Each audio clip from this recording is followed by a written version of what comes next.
একটা হাতি ভারতের উত্তর প্রদেশের একটা গাছের মধ্যে হাতিকে বেঁধে রাখা হয়েছিল শিকল দিয়ে, পাগুলো শিকল দিয়ে বাঁধা।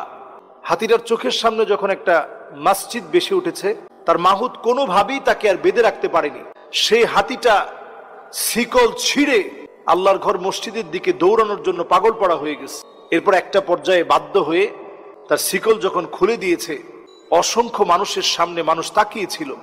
হাতিটা সেখানে গিয়ে সেজদা অবনত হয়ে গেছে।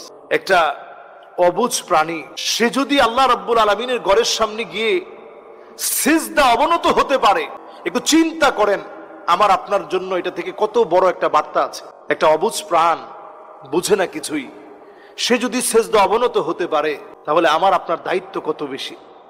এটার অনেকগুলো কারণ হতে পারে। যেমন অনেক সময় হাতির যারা মাহুত আছে, এরা অনেক সময় দেখা যায় ভালোভাবে খাবার দেয় না, খুব বেশি পিটায়, কষ্ট দেয়, খাবারের কষ্ট, তারপরে তাদেরকে পুরো দিন খাটিয়ে তেমন কিছুই খেতে দেয় না, কথায় কথায় আঘাত করে, লোহা দিয়ে আঘাত করে, চাবুক দিয়ে আঘাত করে। তো কেমন যেন হাতিটা তার দুঃখগুলা তার মনিবের কাছে বলার জন্য মাথা নত করে দিয়েছে। নবীজি সাল্লাল্লাহু আলাইহি ওয়াসাল্লামের সামনে একটা উট এসে নবীজির সামনে চোখের পানি ছেড়ে দিলেন। নবীজি সাল্লাল্লাহু আলাইহি সাল্লাম উটের দুঃখটা বুঝলেন।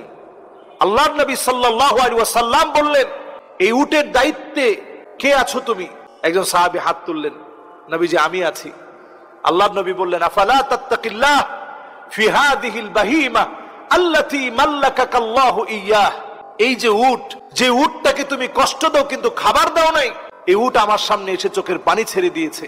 এই উটের ব্যাপারে কি তুমি আল্লাহকে ভয় করবে না? এই উটের ব্যাপারে কি আল্লাহর সামনে তোমাকে জবাব দিতে হবে না? ওই সাহাবী অবাক হয়ে গেছে যে একটা উটকে খাবার না দিলে পর্যন্ত আল্লাহর সামনে দণ্ডায়মান হতে হবে। ঠিক তেমনি হাতি মনে হচ্ছে তার অধিকারের জন্য আল্লাহর কাছে সেজদা অবনত হয়ে গেছে। এটা একটা ব্যাখ্যা হতে পারে।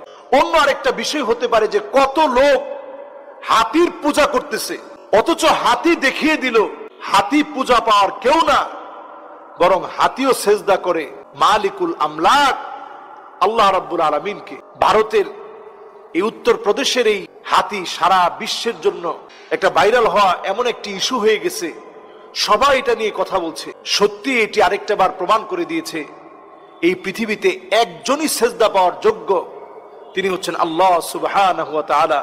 কুল হুয়াল্লাহু আহাদ আল্লাহুস সামাদ লাম ইয়ালিদ ওয়া লাম ইউলাদ। তিনি আল্লাহ রাব্বুল আলামিন হচ্ছেন একক, তিনি অমুখাপেক্ষী, তিনি জন্মগ্রহণ করেন না, কাউকে তিনি জন্ম দেন না, তার সমকক্ষ পৃথিবীতে কেউ নেই।